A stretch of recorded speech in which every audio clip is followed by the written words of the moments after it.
Okay, today we are doing Siman Kuf Yod test. We're going to talk about Papain. Today's going to be the final share in this series.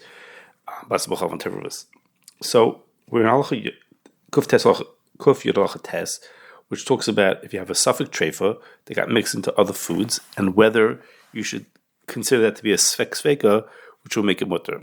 What's the svek sveka? One suffix is that maybe the animal, if it's a treif at all, and second is when I pick up a specific piece, do I have the piece that was the suffix treif or not? So that's a question of whether that is or is not a svek sveka. Now, that discussion, that question is the opening for the Shach and many others to have all kinds of discussions about whether what the rules are of when a svek sveka is good and when it's not good, and that whole group of halachas is beyond the scope of our discussion. So we're not going to talk at all about those things. But what we are going to talk about is something that's sort of the underlying assumption of this din, and that is that if you have something that's a suffix isser, then, such as a suffix treifa, it's usser. And the only possibility to make it muslim would be, in this case, a svek sveka. But suffix isser in itself is usser, and that's because of the rule of suffix drais l'chumra. Okay? Now, we're going to talk about today an exception to that rule. There are some other exceptions to the rule of suffix drais l'chumra, like suffix tumber shasarabim and midaraisa suffix mamzer is mutter. Those are exceptions also to suffix drais l'chumra. But today we're going to talk about a suffix deraisa, which is mutter, which is relevant to food, which is suffix arla in chutz art is mutter. And particularly we're going to talk about how that applies to papain, which is an enzyme that's made from the papaya plant. So in order to explain it, we're going to start with first explain how papaya farming works, and then talk about some halachas of arla, and then see how they come together. And I do have to note that a lot of the information that I'm going to talk to you about comes from an article and discussions that I had with Rabbi Gabriel Price from the OU, who has, did a lot of work on understanding this issue. So papaya plants grow very quickly, and within the very first year, they already are producing fruit, and then they keep doing so. They produce fruit for a couple of more years.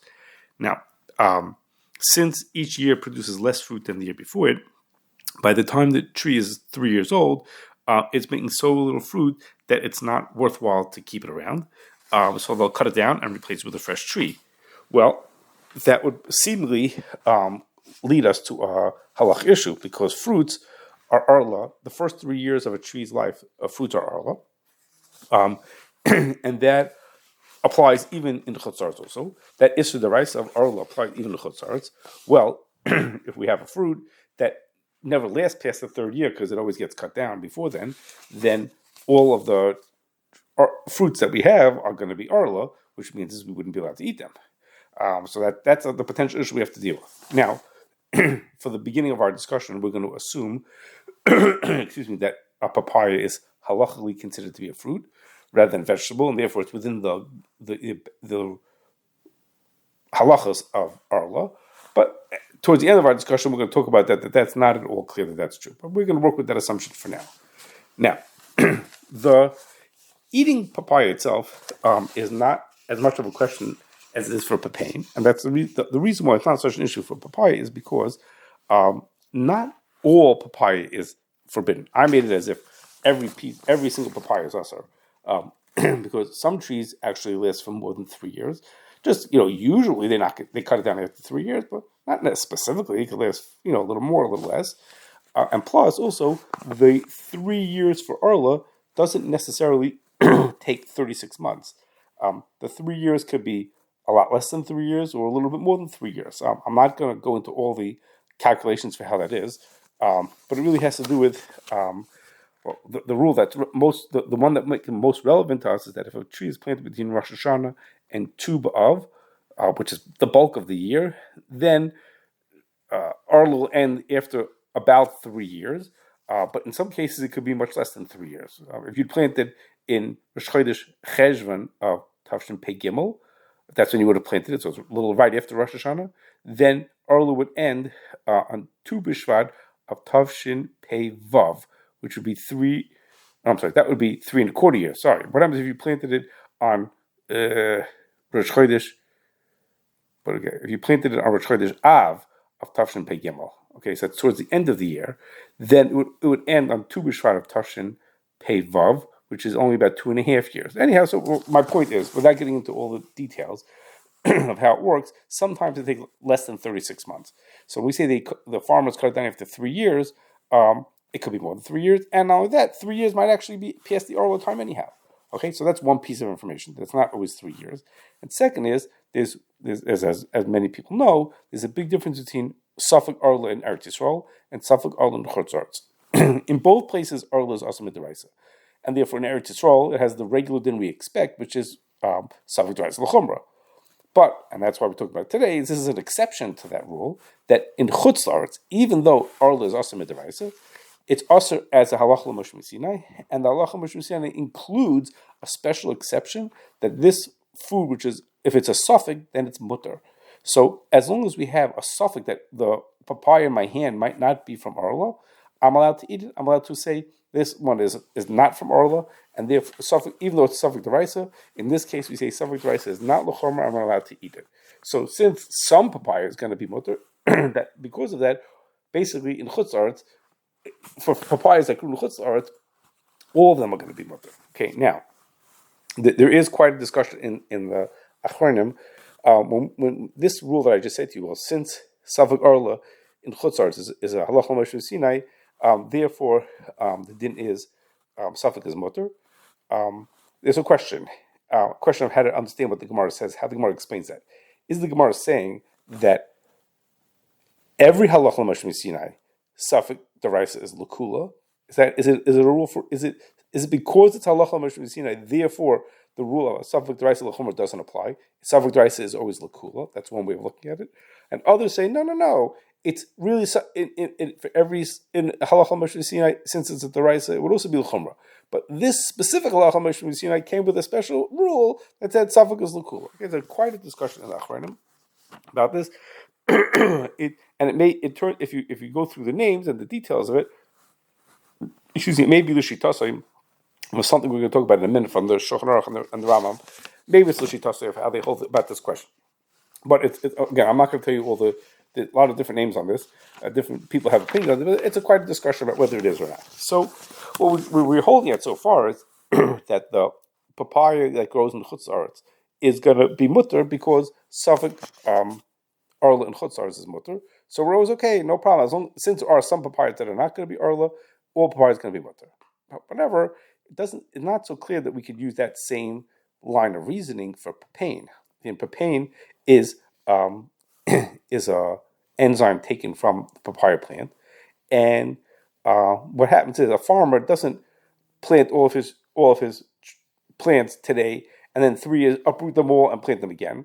It's much more efficient to plant every year to uproot a third of them. So every year he uproots the oldest ones and plants new ones. And some trees are 1 year old, some trees are 2 years old, some are 3 years old at all times. That means is that when he collects the individual papaya plants, each fruit is just one fruit. So I say it's a Safek Orla. Maybe it came from the tree that's not Orla anymore, and I'm allowed to eat it. But when he makes papain from all of his trees, from all of his fruits, and mixes it all together, now we know that there's Orla in there. There's always going to be Orla. Actually, most of it's going to be Orla, and only some of it's going to be not Orla. Well, the rule is that Orla, if it's min b'minoi, which here it is, it's papain and papain, needs to be batal 200 times. Okay, regular min b'shein is batal shishim, but if it's min b'minoi, it has to be batal 200 times. Of course, it's not 200 times. There isn't. The truth is, the majority is Orla. So the fact that I can eat the papaya because of Safek Orla seemingly is not going to help me for the papain, because the papain is a mixture of mainly Orla and a little bit of not Orla, and I'm not going to be able to eat it. So seemingly Safek Orla Chutz La'aretz is not going to be enough to be makel to allow me to eat the papain, even though it let me eat the papayas. So now let's think about whether it made sense to say that the papain is actually Orla. So why were we saying that? The papain is, the halacha is like this. Orla includes the edible parts of the fruit and the peels and the pits. Those are the parts that are included in Orla. The leaves, the sap, and the other parts of the tree are not included in the Isser of Arla. Okay, so so therefore, it used to be, so to speak, or originally, papain was extracted from the leaves. If it would be taken from the leaves, and there's talk about doing that in the future again, if it would be taken from the leaves, there wouldn't be a problem of Arla, because Arla does not apply to leaves and other parts of the tree. It only applies to the fruit and things that have to do with the fruit. But in practice, nowadays, all the papain is extracted from the peel. Well, the peel of a fruit is also included in Issa of Arla, and therefore our discussion is saying, okay, well, therefore we have a potential problem with the papain. That's what we're basing ourselves on. However, the Tzlach says that this idea that Arla even applies to the peels, this sort of, it's sort of like an extension. That Arla actually means you shouldn't eat the fruit. And we make drashas to teach us that also you can't eat the pits, you can't eat or have hana from the pits and the peels either. So the Tzach says that's only true in Eretz Yisrael. It's not true about Arla and Chutz La'aretz. And Chaim Kanievsky explains it based on something that Reb Chaim says, Reb Chaim in the Sefer, and really what he says is essentially in the Tzach also, that it comes from the Rambam. The Rambam says that Arla and Eretz Yisrael and Arla and Chutz La'aretz, even though they're both basically the same thing, both are Isser of Arla, they're not the same halacha. They're two different halachas. There's Arla and Eretz Yisrael, and there's Arla and Chutz La'aretz. And they seem to be the same. I don't know, if you grow an orange in the first 3 years, you can't eat it in either place, but they're really two different halachas. And the details that the Torah tells us about Arla and Eretz Yisrael don't necessarily apply to those same details, don't necessarily apply to Arla and Chutz La'aretz. So for example, peels that are not edible is something that we learn at a special drasha to teach us that it's also even in Eretz Yisrael, but that's only in Eretz Yisrael. We don't have any special reason to think that applies to Chutz La'aretz also, and therefore, even though the papaya fruit could possibly be Arla if it was in the first 3 years, papaya peels in Chutz La'aretz are not included in Arla at all. They're just not part of the dinim of Arla. So since the papain comes from the peel, therefore, according to this, there would be no problem of Arla on it altogether. Well, that would be a reason to be makel. But the truth is, that a lot of other places do not necessarily agree with this idea that we're saying that the Tzlach says, which basically is coming from Rambam, and that is to say Reb Chaim, when he explains this thing, takes it from the Rambam. The Rambam says that Neter Ravai is that in the year after Arla is over, then there's a din of essentially like Meiser Sheni for the fruit that grows, and the Rambam holds that there's no Neter Ravai in the Chutz La'aretz. And Chaim says it's because the Neter Ravai is sort of an extension of the dinim of Arla. It's Arla goes for 3 years, and then the year afterwards there's this din of Neter Ravai, and that's only for Eretz Yisrael. And the halacha of Arla and Chutz La'aretz is a completely different din, and no reason to think that the halacha of Neter Ravai applies to Chutz La'aretz also. Now the Rambam says himself that some of the Go'anim disagree with what he says about Neter Ravai, and Reb Chaim says that the reason why those Go'anim disagree is because they don't agree with this whole idea that Arla and Chutz La'aretz and Eretz Yisrael are two different dinim. It's exactly the same din. And they just, one is in Eretz Yisrael, one's in Chutz La'aretz. So if Neter Ravai applies in Eretz Yisrael, it applies to Chutz La'aretz also. Okay, so that's a machlokes the Rambam and the Go'anim about that point. And if we then turn to the Shulchan Aruch, you see that the Shulchan Aruch, his first opinion that he brings is that Neter Ravai does apply to Chutz La'aretz, meaning not like the Rambam. He only brings the Rambam as Yesh Mishaymer, and the Ramah brings the Go'anim. So the Mechaber and the Shulchan Aruch seem to be saying that Arla and Chutz La'aretz is just another example of Arla and Eretz Yisrael. It's not a separate halacha. And if so, they'll hold that the peel of Arla and Chutz La'aretz is also going to be also just like in Eretz Yisrael. Further, if you look at the Shulchan Aruch, in Halacha Aleph and Beis, it's in Siman Reish Sadi Dalet. In Halacha Aleph and Beis, he says that peels are included in the Issa of Arla. He just says that as a general sense.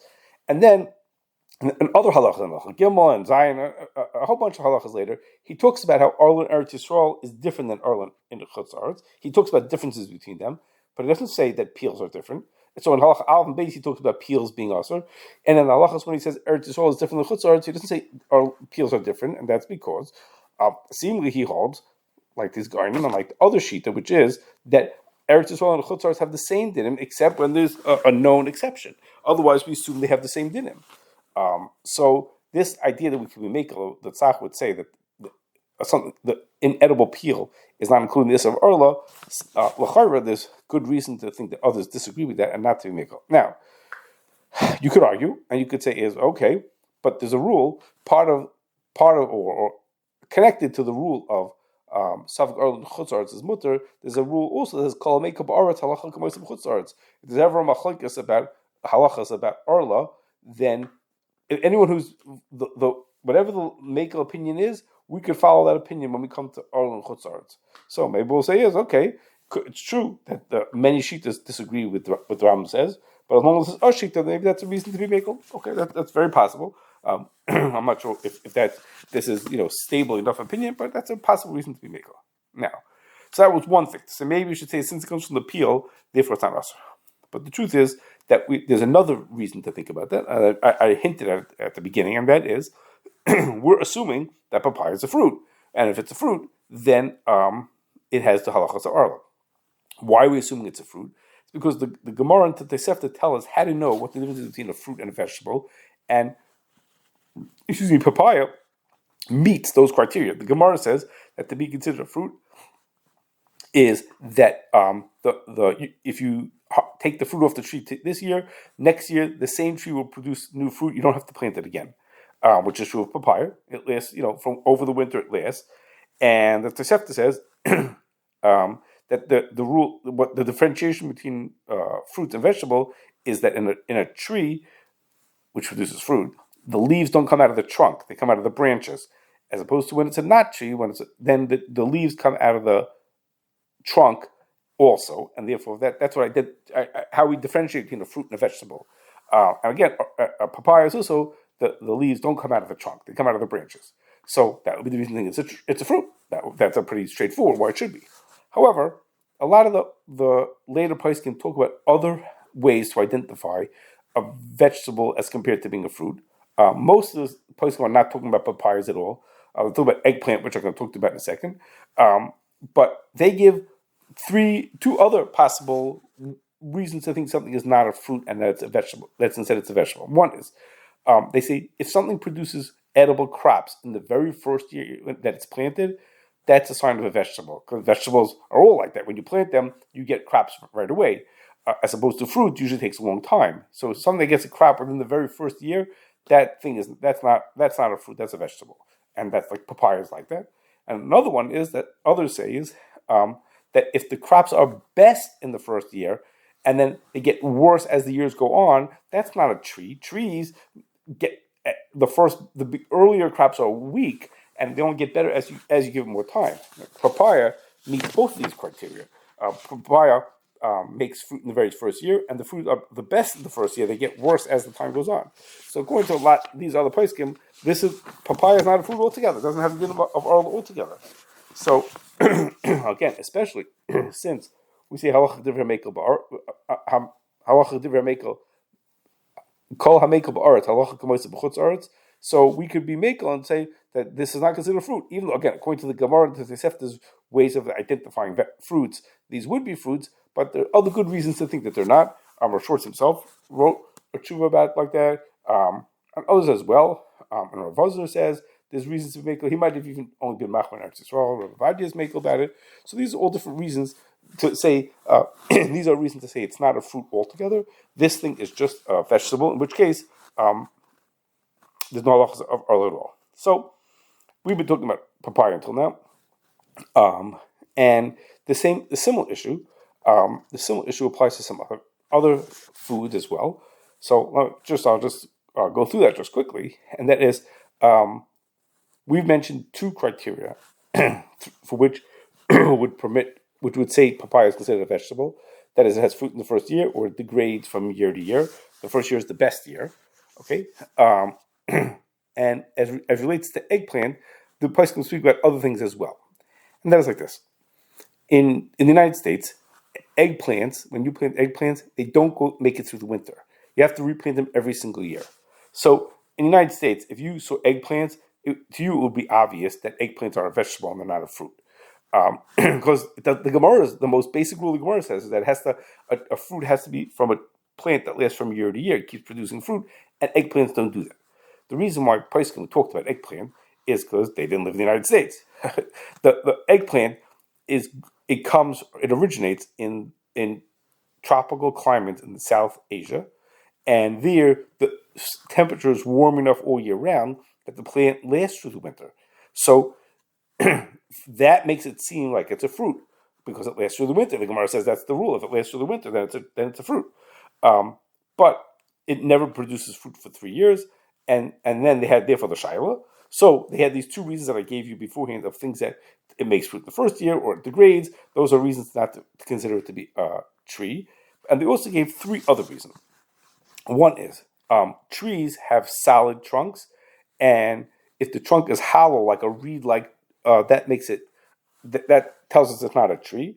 Another explanation given is another criteria is that the idea of arla is for 3 years you can't eat it. In the fourth year, you're going to bring it to the Beis Hamikdash and eat it in the Beis Hamikdash.